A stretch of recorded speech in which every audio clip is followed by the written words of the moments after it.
So we've already talked about Joseph Novak and about David Ausubel and concept mapping.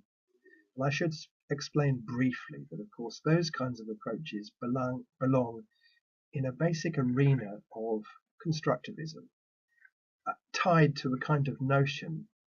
of the ways in which students build and create knowledge for themselves, and in which meanings are internally and socially constructed. And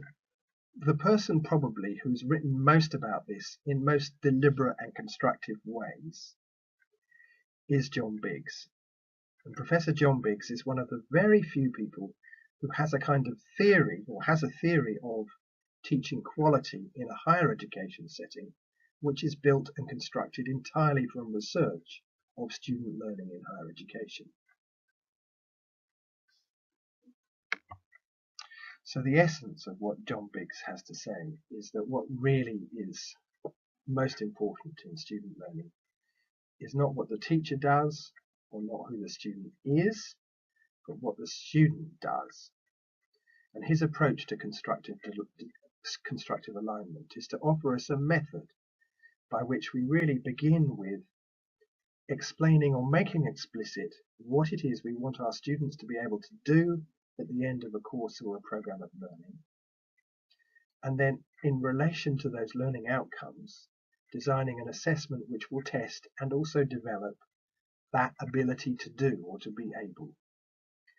And for Biggs then, what we do as teachers comes after those specifications, because then the test and ultimately what we want our students to be able to do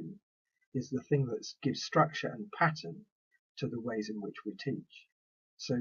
instead of teaching being a list of content which starts with the content to be delivered, teaching actually becomes our means of preparing students for a test, which is the measure and engagement with what it is we want them to be able to do. So this slide really models constructive alignment as a process of design, which can be begun anywhere, and certainly in a review actually ought to be re-articulated from different points of entry. But perhaps we begin it from learning objectives, so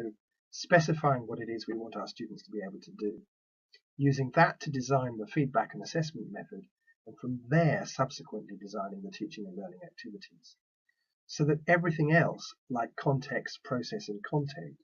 becomes the material that we give ourselves as teachers and our students as learners to work with in order to achieve that going through the process, that alignment of objectives, feedback and assessment, and the teaching and learning activities. So this is the question, really, that Biggs's approach to constructive alignment is designed to address, or should we say remove.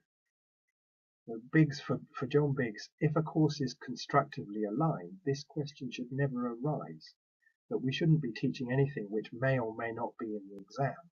because actually all our teaching is about preparing students for the test, which is a part of the development of the program as a whole, and designed or organized or constructively aligned with what it is we want our students to be able to do. And John Biggs usefully provides us with two basic frameworks, one which is about teaching and teachers, and one which is a kind of a typology for the writing of learning outcomes, or the specification of what it is we want our students to be able to do. So in regards to teaching, Biggs talks about what he calls a level 1, level 2 and level 3 teacher. And in terms of constructive alignment, it's only level 3 teachers who put the concern first, but always on what it is their students do, not being overly concerned with how or what they do as teachers themselves, and certainly not pointing the finger at good or bad students in terms of who or what they are, but always having a focus on what it is the students do and how we give assessments and how we support learning into the achievement of that doing. And then, in order to be able to specify and to keep a tight eye and a careful, explicit focus on what it is that students do, Biggs, like other people, like Bloom's taxonomy, provides a basic taxonomy for talking about learning outcomes, beginning with very basic skills and acts of remembrance, moving up in a hierarchy from explaining to application to analysis to evaluation and eventually to creating knowledge. And that's the kind of framework that Biggs and others expect us to use in writing learning outcomes in order to measure, predetermine and specify what it is we want our students to do as a consequence of our teaching.